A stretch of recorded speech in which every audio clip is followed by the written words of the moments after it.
For a mental illness that's been diagnosed in over 9 million people yearly on average, according to a recent 3-year study by the CDC, you might be surprised to learn that ADHD is potentially still far underdiagnosed in our American population.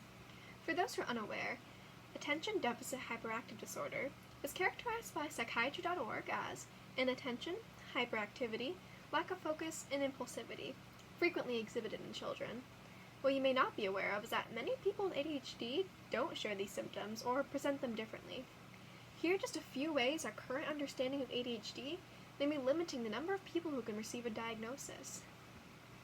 CHADD, one of the pioneering organizations of ADHD study and awareness for both adults and children, claims that women and girls are underdiagnosed for ADHD. One of the reasons for this stems from the stereotypical view of the ADHD child. When one is asked to picture a child with ADHD, typically the image that comes to mind is that of a young boy, rowdy and disruptive, perfectly in line with what many call the problem child. This view is problematic for a number of reasons, one of which being that it's an entirely limiting point of view. For starters, girls with ADHD often present entirely different traits. This isn't to say that girls and boys don't overlap in their behaviors. To use the words of CHADD, girls more often display symptoms of forgetfulness, lack of time management, and overly social behavior. In other words, the behavior of many girls with ADHD is far less noticeable than one might expect. Easy to brush off as normal and unneeding of any special attention. And for that reason, many guardians don't ever consider seeking a diagnosis. The problem with this is that, more often than not, it's the rowdier children that are struggling who are prioritized over the quieter children that are struggling. Both deserve help equally. The issue is that oftentimes the latter type will learn to mask their neurodivergent traits, essentially adapting to an environment that isn't suited to them. While more disruptive children may receive medical help and medication earlier on in life, children that have grown into adulthood, learning to mask their traits, may never receive help at all. It may seem to them and everyone else that they're doing just fine, and while adapting life is an imperative trait, it also means they could end up struggling far more than with professional support. But when the expectation is that ADHD people are rowdy problem children, as many stereotypes would insist, how is one who presents different symptoms supposed to consider the possibility that they have ADHD? Further enforcing negative stereotypes of ADHD is modern-day media.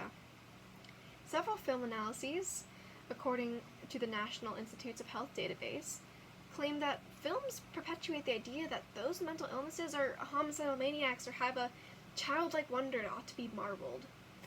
Furthermore, a study by 2,000 Americans by the National Institute of Health indicates that Americans largely share the belief or are aware of stereotypes, such as that those with mental disabilities should be feared and kept out of communities, that they should not be allowed to make their own life choices, and that they are childlike and should be cared for as such. These are undoubtedly extreme, and this 2002 study is outdated by now. What does stand, though, is that these are stereotypes that have been ingrained into our culture. Through villainous caricatures such as the Joker, one of the few well-known examples of mental illness in media, most, if not all of us, have grown up with harmful representations of mental illness through our media. It's depicted as dangerous, something to be feared and ashamed of. This extends to ADHD. While not as heavily stigmatized as schizophrenia or BPD, it's to be expected that many are afraid of being labeled as crazy or dangerous due to a diagnosis. Even receiving therapy could be considered a taboo in many societies. So it stands that stigma against mental health plays a role in preventing people from seeking mental help. Another difficulty that may be presented in such cases is that getting a diagnosis at a later stage in life can be hard.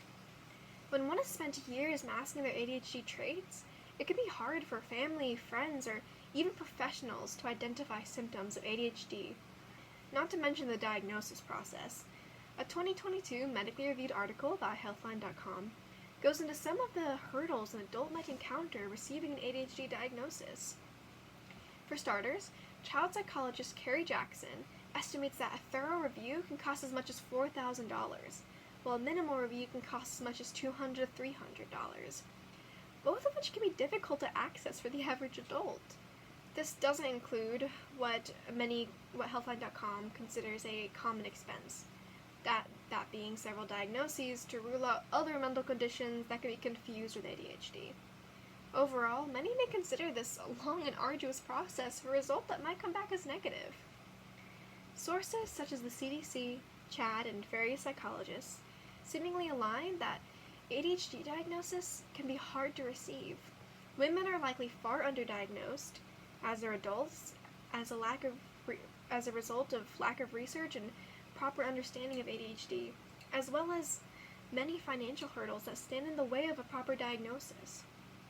While stigma against mental health is waning with time, it's still ingrained in our culture, standing in the way of many people's journey to receive mental help.